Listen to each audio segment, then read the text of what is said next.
नमस्कार प्यारे बच्चों, आपका हमारे चैनल पर स्वागत है। जैसा कि हमने अपने पहले वीडियो में आपको बताया था कि हम मैथमेटिक्स की नई सीरीज स्टार्ट कर रहे हैं क्लास 12 के लिए। तो पिछले वीडियो में हमने बेसिक पढ़ा था मैथमेटिक्स का चैप्टर 3 का मैट्रिक्स। तो आज का वीडियो स्टार्ट करने से पहले, क्योंकि हम पहले बेसिक इसका पढ़ चुके हैं, तो जो भी बच्चे हमारे चैनल पर नए हैं पहले तो हमारे चैनल को सब्सक्राइब करें और लाइक करें, और जो हमने पिछला वीडियो आपको पढ़ाया था उसको एक बार जरूर देखें। जो हमने पहला वीडियो बनाया उस पर हमें बहुत सारा आपका प्यार मिला, तो मैं ये चाहता हूँ कि ज़्यादा से ज़्यादा आप अपने दोस्तों को इस चैनल के बारे में बताएं और शेयर करें। आज हम स्टार्ट कर रहे हैं चैप्टर 3.1, जो हमारा मैट्रिक्स का जो बेसिक के बाद स्टार्ट होता है, जिसका पहला क्वेश्चन आज मैं आपको कराने वाला हूँ। तो हम इस चैप्टर को करने से पहले मैं बता देता हूँ कि हमारा जो पहला वीडियो उसको आपको पहले ध्यान से पढ़ना है। बाकी आपको कोई भी दिक्कत हो तो आप हमें कमेंट्स में उसके बारे में बता सकते हैं। नेक्स्ट वीडियो में हम आपकी उस प्रॉब्लम को सॉल्व कर देंगे। तो आज हम स्टार्ट करते हैं अपना पहला क्वेश्चन, एक्सरसाइज 3.1 मैट्रिक्स का। तो क्वेश्चन आपके सामने बोर्ड पर लिखा हुआ है। जितने भी बच्चे हमारे साथ जुड़े हुए हैं ध्यान रखें कि हम एनसीईआरटी मैथमेटिक्स के क्वेश्चन को सॉल्व करा रहे हैं। तो ज़्यादा बेहतर ये होगा कि आप अपने साथ एनसीईआरटी की मैथ की बुक साथ में रखें, जिससे आपको क्वेश्चन को समझने में और लिखने में ज़्यादा समय ना वेस्ट हो। तो देखिए फर्स्ट क्वेश्चन हमारा एक्सरसाइज 3.1 का। यहाँ पर हमें एक मैट्रिक्स गिवन है और उसमें हमारे 3 क्वेश्चन दिए हुए हैं। तो फर्स्ट क्वेश्चन है the order of the matrix. जैसा कि मैंने आपको पहले ही बताया था, ऑर्डर का मतलब क्या होता है। ऑर्डर का मतलब है कि किसी भी मैट्रिक्स में कितने रो हैं और कितने कॉलम हैं। यहाँ पर अगर हम ध्यान से देखें तो इस मैट्रिक्स में कितनी रो हैं, 1, 2 और 3। ये जो हमारी, अगर हम एक हॉरिजेंटल लाइन खींच दें तो इन हॉरिजेंटल लाइन पर जितने नंबर्स हैं उस पर हमारी कितनी लाइनें बनी हुई हैं, 3 लाइनें। तो ये हॉरिजेंटल हमारी 3 लाइनें, इन्हें हम क्या बोलते थे, रो। और अगर हम वर्टिकली देखें तो यहाँ पर वर्टिकली हमारी कितनी लाइनें बनी हुई हैं, 4 लाइनें। तो हमारे कॉलम हो गए 4। तो ऑर्डर ऑफ मैट्रिक्स का मतलब होता है कि किसी भी मैट्रिक्स में कितनी रो है और कितने कॉलम है। तो ऑर्डर जो कहलाता है मैट्रिक्स का, वो कहलाता है रो और कॉलम का कॉम्बिनेशन, जिसमें हमेशा हम पहले रो लिखते हैं बाद में कॉलम। तो अगर हम यहाँ पर पहले क्वेश्चन का आंसर देंगे तो हमारा आंसर क्या होगा, ऑर्डर ऑफ द मैट्रिक्स। तो इसमें हमारी कितनी रो है, 3 रो, और हमारे कॉलम कितने हैं, 4। तो हमारे मैट्रिक्स का ऑर्डर हो जाएगा 3/4। ऑर्डर ऑफ द मैट्रिक्स का मतलब है number of rose into number of column. तो हमारी मैट्रिक्स में 3 रो थे और 4 कॉलम थे, इसीलिए इसका ऑर्डर हो गया 3/4। अब देखते हैं हमारा next question, number of elements. किसी भी मैट्रिक्स का अगर हमें ऑर्डर पता चल जाए तो नंबर ऑफ एलिमेंट निकालना बहुत ही आसान है। देखिए ऑर्डर मीन्स होता है number of rose into number of column, और अगर हमें नंबर ऑफ एलिमेंट्स निकालना है तो जैसे ही हम इन मैट्रिक्स का मल्टीप्लाई करेंगे तो हमारे पास टोटल नंबर ऑफ एलिमेंट्स आ जाएंगे। अगर हम यहाँ पर देखें, अगर हमें ये निकालना है कि नंबर ऑफ एलिमेंट्स कितने हैं, तो रो और कॉलम का जैसे ही हम मल्टीप्लाई करेंगे तो हमारे पास टोटल नंबर ऑफ एलिमेंट्स आ जाएंगे। जैसे हमने 3 इंटू 4 किया, कितना आ गया, 12। तो नंबर ऑफ एलिमेंट्स कितने आ गए इस मैट्रिक्स में, 12। नेक्स्ट देखते हैं हम थर्ड क्वेश्चन। अगर थर्ड क्वेश्चन में हम देखें तो क्या लिखा हुआ, राइट द एलिमेंट्स। यहाँ पर देखिए क्या लिखा हुआ है, A13, A21, A33 और A23। अब हमें एलिमेंट्स बताने, एलिमेंट्स का मतलब होता है कि ये वाला एलिमेंट्स किस पोजीशन पे है। तो यहाँ पर हमें जो ऑर्डर दिया हुआ उसी ऑर्डर को हमें चेक करना है। अगर हमें निकालना है A13, तो ये जो ऑर्डर होता है इसमें पहला होता है रो, दूसरा होता है कॉलम। तो हम ये देखेंगे फर्स्ट रो, तो ये हमारी फर्स्ट रो है, और थर्ड कॉलम ये जहां पर क्रॉस करेगा वही हमारा क्या होगा, एलिमेंट। तो हमें फर्स्ट रो थर्ड कॉलम का एलिमेंट बताना था, तो फर्स्ट रो और थर्ड कॉलम का एलिमेंट होगा 19। इसी तरह अगर हम सेकंड क्वेश्चन देखेंगे, हमें बताना है A21, मतलब कि सेकंड रो और फर्स्ट कॉलम की जगह पर कौन सा एलिमेंट है, उसकी प्लेस बताना है। सेकंड रो, ये रही हमारी सेकंड रो, और फर्स्ट कॉलम, ये है हमारी सेकंड रो और ये है हमारा फर्स्ट कॉलम। तो सेकंड रो और फर्स्ट कॉलम पे कौन सा एलिमेंट है हमारा 35। तो इस क्वेश्चन का आंसर क्या हो जाएगा 35। इसी तरह थर्ड वाला अगर हम देखें तो हमें बताना है कि थर्ड रो और थर्ड कॉलम पे कौन सा एलिमेंट है। तो हमें थर्ड रो लेनी है और थर्ड कॉलम लेना है। ध्यान रखेंगे ये लाइन खींच लेंगे, थर्ड रो थर्ड कॉलम, ये जहां पर क्रॉस करेगा वही हमारा क्या हो जाएगा आंसर -5। इसी तरह नेक्स्ट क्वेश्चन देखेंगे A23।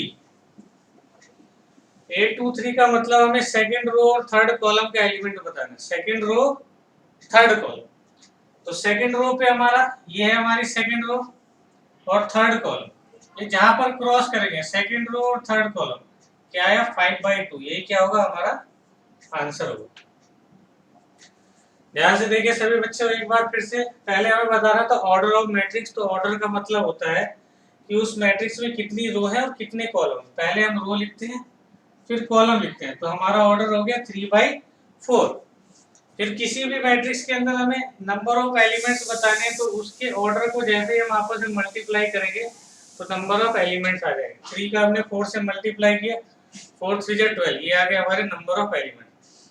फिर हमें इन एलिमेंट की पोजीशन बतानी है, जैसे कि ये फर्स्ट रो थर्ड कॉलम पे कौन सा एलिमेंट है। तो आप ध्यान रखेंगे, आप जैसे ही फर्स्ट रो और थर्ड कॉलम को मिलाएंगे तो वो जहां पे क्रॉस करेगा उस पोजीशन पे जो भी एलिमेंट होगा वही हमारा क्या होगा आंसर होगा। जैसे हमें सेकंड रो थर्ड कॉलम का बताना था, तो सेकंड रो को लेंगे और थर्ड कॉलम को लेंगे, वो जहां पे क्रॉस करेगा जिस एलिमेंट को वही क्या होगा हमारा आंसर होगा। एज एग्जांपल देखें, जैसे यहाँ पर मैं एक मैट्रिक्स बना रहा हूँ 3 2 1 7। अगर हमें ये कहा जाए कि A22 एलिमेंट बताइए, तो यहाँ पर ये फर्स्ट वाला हमेशा रो के लिए होता है और सेकंड वाला हमेशा कॉलम के लिए होता है। तो हम सेकंड रो और सेकंड कॉलम को क्रॉस करेंगे, ये एलिमेंट जहां पर क्रॉस करेंगे वही हमारा क्या होगा आंसर होगा। मतलब कि A22 की वैल्यू कितनी हो जाएगी 7। ठीक है प्यारे बच्चों, इसको एक बार नोट कर लीजिए जल्दी से। चलिए तो बच्चों देखते हैं हमारा सेकंड क्वेश्चन एक्सरसाइज 3.1 का क्वेश्चन आपके सामने देखिए। If a matrix 24 elements, what are the possible order it can be, what is if it has 13 element. देखिए पहला क्वेश्चन है कि अगर एक मैट्रिक्स है जिसमें 24 एलिमेंट्स है तो उसके क्या क्या ऑर्डर हो सकते हैं। देखिए ऑर्डर का मतलब होता है, किसी भी मैट्रिक्स के ऑर्डर का मतलब है कि उसमें कितने रो हैं इनटू कितने कॉलम। किसी भी मैट्रिक्स का अगर हमें ऑर्डर लिखना है तो ऑर्डर का मतलब होता है number of rose into number of column. अब हमारे पास कितने एलिमेंट है 24 एलिमेंट्स। तो अगर हमें किसी भी मैट्रिक्स के पॉसिबल ऑर्डर बनाने हैं तो यहाँ पर हमें इस तरह से नंबर लेने हैं कि ऐसे नेचुरल नंबर जिनका मल्टीप्लाई कितना है 24 है। उस आधार पर हमें रो और कॉलम रखने हैं। जैसे कि पहला ऑर्डर हो सकता है, जैसे फर्स्ट ऑर्डर अगर हम लिखें तो एक रो हो सकती है और 24 कॉलम हो सकते हैं, क्योंकि जैसे ही हम ऑर्डर का मल्टीप्लाई करते हैं तो नंबर ऑफ एलिमेंट आ जाता है। 24 इंटू 1 करेंगे तो हमारे पास 24 एलिमेंट आ जाएंगे।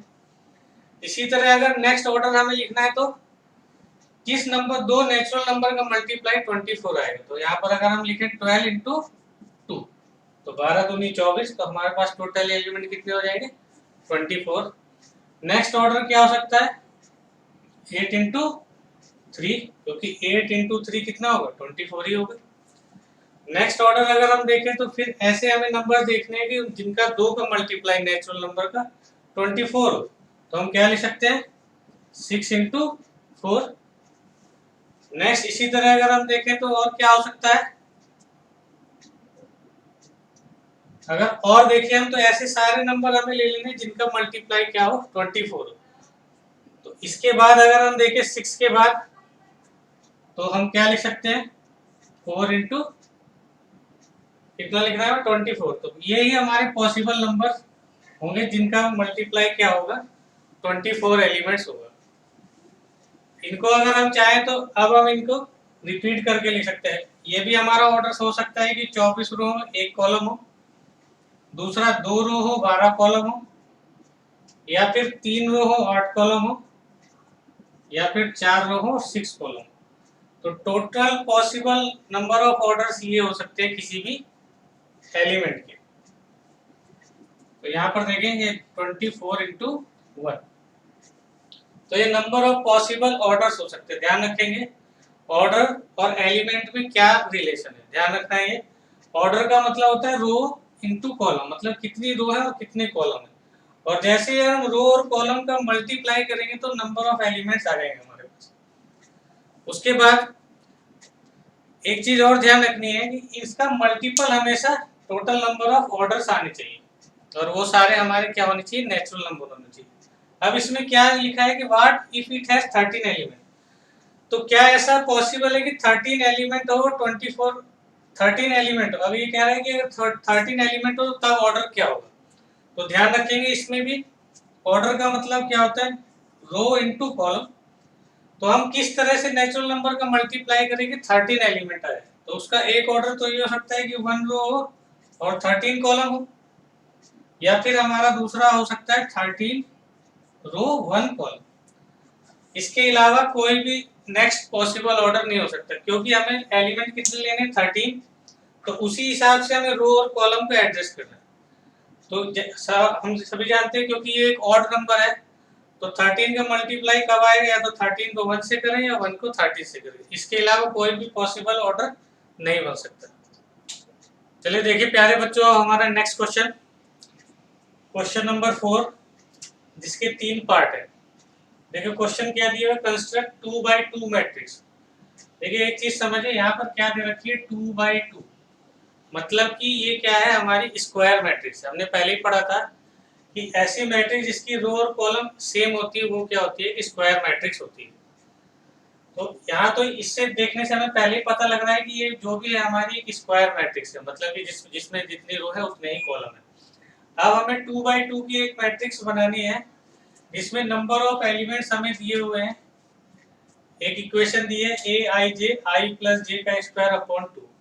देखिए पहले पार्ट को देखते हैं। सबसे पहले समझते हैं यहाँ आई और जे का मतलब क्या है। ए मीन्स यहाँ पर एक एलिमेंट है और ये एलिमेंट की प्लेस वैल्यू है। आई मीन्स यहाँ पर है रो और जे का मतलब है कॉलम। अब देखिए क्योंकि हमारे पास 2x2 की मैट्रिक्स है, हमें ऑर्डर दिया हुआ है मैट्रिक्स का 2x2। तो सबसे पहले हमारे पास हमें ये निकालना होगा इसमें पॉसिबल एलिमेंट्स कितने हो सकते हैं। तो अगर हम एलिमेंट्स की बात करें तो यहाँ पर एलिमेंट क्या होंगे, जैसे ही हम ऑर्डर का मल्टीप्लाई करते हैं टोटल नंबर ऑफ एलिमेंट्स आ जाते हैं। जैसे हम मल्टीप्लाई करेंगे तो 2 इंटू 2 कितना होगा, आएगा 4। इसका मतलब इसमें टोटल एलिमेंट्स कितने होंगे हमारे 4। अगर हम इस ए आई जे का यूज करके मैट्रिक्स बनाएंगे तो देखिए हमारे क्योंकि 2 रो और 2 कॉलम है, तो 2 और 2 कॉलम का मतलब हो सकता है पॉसिबल ऑर्डर क्या हो सकता है, first row first column, first row second column. इसी तरह first row second row first column और सेकंड रो सेकंड कॉलम। तो ये हमारा बन सकता है पॉसिबल ऑर्डर, क्योंकि 2x2 की मैट्रिक्स है और 4 एलिमेंट है। यहाँ देखिए हमने 4 एलिमेंट लगा दिए, मतलब कि एक एलिमेंट फर्स्ट रो में होगा, फर्स्ट कॉलम में होगा, तो दूसरा फर्स्ट रो और सेकंड कॉलम। तो अब इन्हीं एलिमेंट की वैल्यू हमें इस इक्वेशन की हेल्प से निकालनी है। तो जैसे फर्स्ट एलिमेंट की निकालनी है 1 1 की, मतलब कि फर्स्ट रो फर्स्ट कॉलम के एलिमेंट की वैल्यू निकालनी है। तो हमारी जो इक्वेशन दी गई है उसमें रो की जगह भी 1 रख देंगे और कॉलम की जगह पर भी 1 रख देंगे। तो जैसे हम इसमें वैल्यू रखेंगे 1 प्लस 1 स्क्वायर डिवाइडेड बाई 2, तो 1 प्लस 1 हो गया हमारा 2, 2 का स्क्वायर अपॉन 2, 2 का स्क्वायर कितना होता है 4, 4/2, मतलब कि पहला एलिमेंट कितना आ जाएगा 2। इसी तरह से हम बाकी एलिमेंट निकाल सकते हैं। जैसे अगर हम सेकेंड एलिमेंट की बात करें, सेकेंड एलिमेंट हमारा दिया हुआ A12।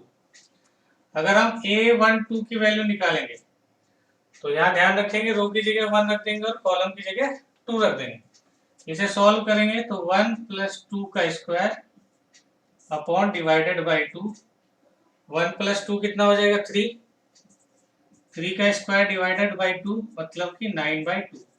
तो सेकेंड एलिमेंट हो गया हमारा 9/2। इसी तरह हमें इस सेकंड रो फर्स्ट कॉलम के एलिमेंट की वैल्यू निकालनी है। तो अगर हम सेकंड रो फर्स्ट कॉलम लेंगे तो इस इक्वेशन में रो की जगह 2 रखेंगे और कॉलम की जगह 1। जैसे हम यहाँ रखेंगे 2 + 1 का स्क्वायर डिवाइडेड बाई 2, मतलब कि 3 का स्क्वायर डिवाइडेड बाई 2, तो हमारा आंसर आ जाएगा 9/2। इसी तरह नेक्स्ट वैल्यू जो हमारी लास्ट वैल्यू बची है, सेकंड रो सेकंड कॉलम की वैल्यू निकालेंगे A22। तो ये जो हमारी गिवन इक्वेशन है इसमें रो की जगह हम रख देंगे 2 और कॉलम की जगह क्या रख देंगे 2। तो 2 + 2 का स्क्वायर डिवाइडेड बाई 2, मतलब कि 4 का स्क्वायर डिवाइडेड बाई 2, 16/2, मतलब कि आंसर आ जाएगा 8। तो ये हमारे चारों एलिमेंट निकल गए। अब हम इस मैट्रिक्स में इन एलिमेंट की वैल्यू रखेंगे तो हमारी पॉसिबल जो गिवन मैट्रिक्स है वो बन जाएगी।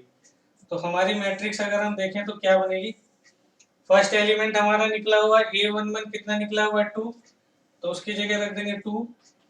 सेकेंड एलिमेंट है A12 हमारा, वो कितना है 9/2, तो यहाँ 9/2 रख देंगे। थर्ड एलिमेंट हमारा A21 हमारा कितना निकला हुआ है, A21 हमारा निकला हुआ है 9/2, यहाँ पर वैल्यू 9/2 रख देंगे। और लास्ट एलिमेंट है हमारा A22, तो A22 की वैल्यू कितनी है 8, वो हम रख देंगे। तो ये हो गई हमारी पॉसिबल मैट्रिक्स। सिमिलरली इसी तरह यही मैट्रिक्स हमें बनानी है 2/2 की, लेकिन हमारी इक्वेशन दूसरी है।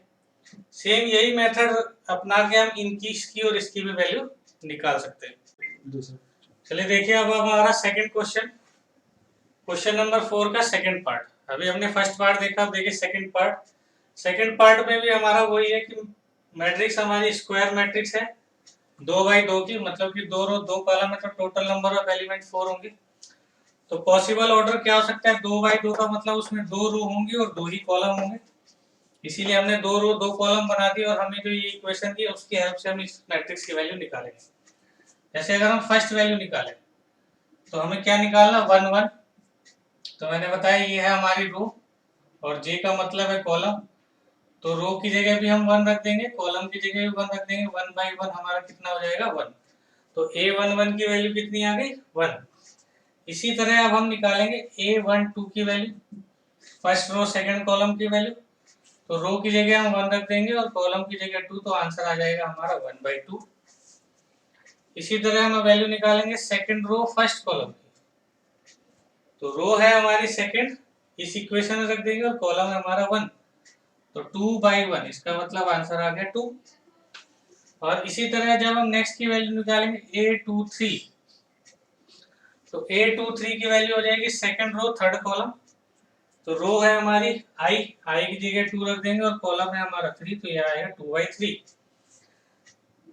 नहीं, हमारा 2 निकालना था, सेकंड रो सेकंड कॉलम, तो रो की जगह भी 2 रखेंगे, कॉलम की जगह भी 2 रखेंगे, 2/2 कितना हो गया 1।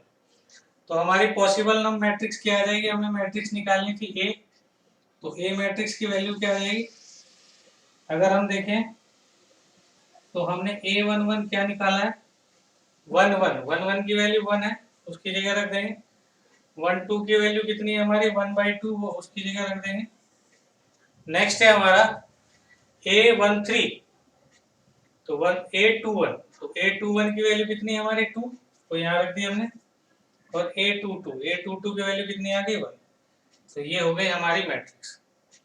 सेम इसी तरह हमें इस इक्वेशन का यूज करके भी यही मैट्रिक्स लेनी है, तो इसको भी निकाल लेते हैं। सबसे पहले हमें निकालना है A11, तो रो आई है और जे का मतलब कॉलम है, तो हमारी रो 1 और कॉलम भी 1, तो इक्वेशन में आई और जे की जगह 1 रख देंगे।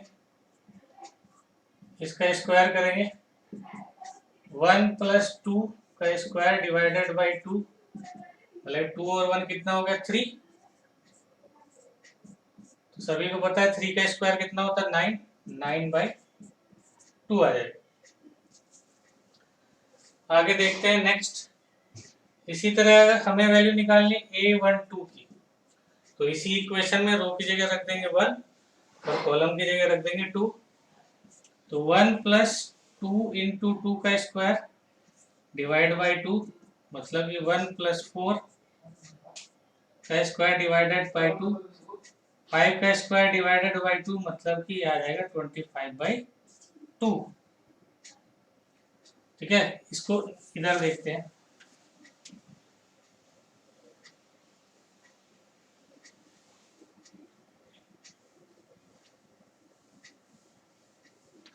अब देखिए हमने इस इक्वेशन का है किया यूज करके निकाला था a11। अब हम निकालते हैं फर्स्ट रो और सेकंड कॉलम का एलिमेंट a12। तो इक्वेशन में i की जगह रख देंगे 1 और कॉलम की जगह रख देंगे 2 का स्क्वायर डिवाइडेड बाई 2। इसे सॉल्व करेंगे तो 1 + 4 का स्क्वायर डिवाइडेड बाई 2 मतलब कि 5 का स्क्वायर डिवाइडेड बाई 2। तो आंसर आ गया 25/2। इसी तरह हमें a21 और a22 भी निकालना है। अगर हम a21 की वैल्यू निकालें तो इस इक्वेशन में रो की जगह 2 कॉलम की जगह 1 रख देंगे। 2 + 2 × 1 का स्क्वायर डिवाइडेड बाई 2। इसे सॉल्व करेंगे तो 2 + 2 का स्क्वायर डिवाइडेड बाई 2, 4 का स्क्वायर डिवाइडेड बाई 2 मतलब कि 16/2 और डिवाइड करेंगे 2 से 16 को तो 8। इसी तरह लास्ट एलिमेंट की वैल्यू निकाल लेते हैं a22। तो ये जो इक्वेशन है वहाँ रो की जगह भी 1 रखेंगे और कॉलम की जगह भी। दोनों जगह 2 रखना है तो दोनों जगह 2 रख देंगे। 2 + 2 × 2 का स्क्वायर। इसे सॉल्व करेंगे तो 2 + 4, इसे सॉल्व करेंगे तो 6 का स्क्वायर डिवाइडेड बाई 2 मतलब कि 36/2 और 36 का आधा कितना होता है 18। तो ये हमारे एलिमेंट आ गए। वो एलिमेंट अब हमें इस इक्वेशन में रख देने हैं। तो 1 1 हमारा कितना था 9/2 वो यहाँ रख देंगे। 1 1 की जगह 1 2 1 2 हमारा कितना है, अगर हम देखें तो 1 2 है हमारा 25/2। इसी तरह अगर 2 1 की वैल्यू हमारे कितनी निकली 8 और 2 2 की वैल्यू आ गई 80। तो ये हो गया हमारे इस क्वेश्चन का सलूशन। अब देखिए नेक्स्ट क्वेश्चन, क्वेश्चन नंबर 6। यहाँ पर हमारे 3 पार्ट है, मैंने 2 ही पार्ट लिखे हुए हैं अभी, फर्स्ट पार्ट और सेकंड पार्ट। तो इसको ध्यान से समझे। ये है इक्वालिटी ऑफ मैट्रिक्स का क्वेश्चन। अगर दो मैट्रिक्स इक्वल है, दो मैट्रिक्स जब इक्वल होंगे जब उनका ऑर्डर सेम होगा। अगर दो मैट्रिक्स इक्वल है तो हमें ये ध्यान रखना है कि उनके नंबर ऑफ एलिमेंट्स भी इक्वल हो जाते हैं, मतलब कि सेम प्लेस के एलिमेंट्स इक्वल हो जाते हैं।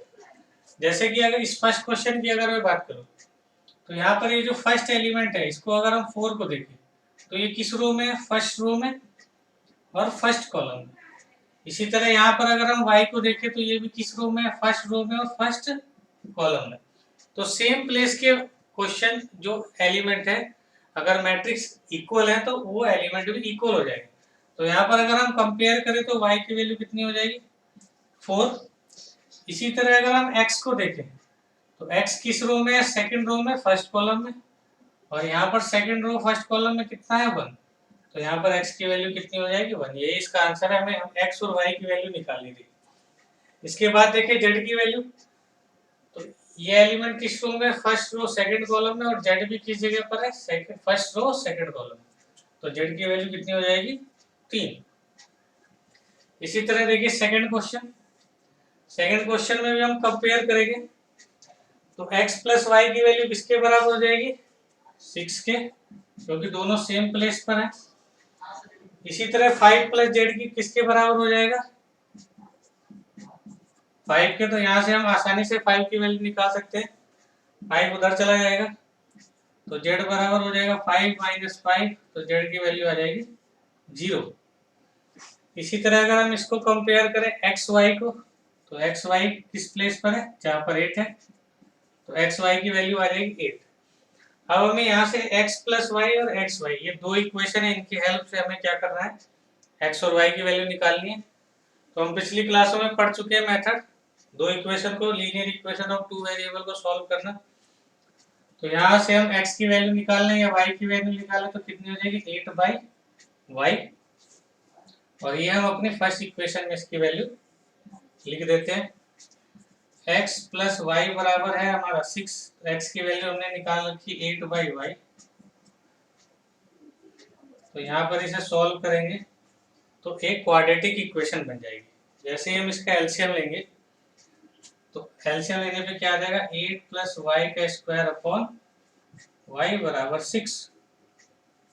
और जैसे इसका क्रॉस मल्टीप्लाई करेंगे तो यहाँ पर हमारी ये क्वाड्रेटिक इक्वेशन बन जाएगी, द्विघात समीकरण। इसको सॉल्व करेंगे तो कितना आएगा, 8 प्लस वाई का स्क्वायर बराबर 6y, और 6y को अगर हम इधर ले आए तो y का स्क्वायर माइनस 6y प्लस 8 बराबर आ जाएगा हमारा 0। अब हमें क्या करना है, इसके फैक्टराइज करना है।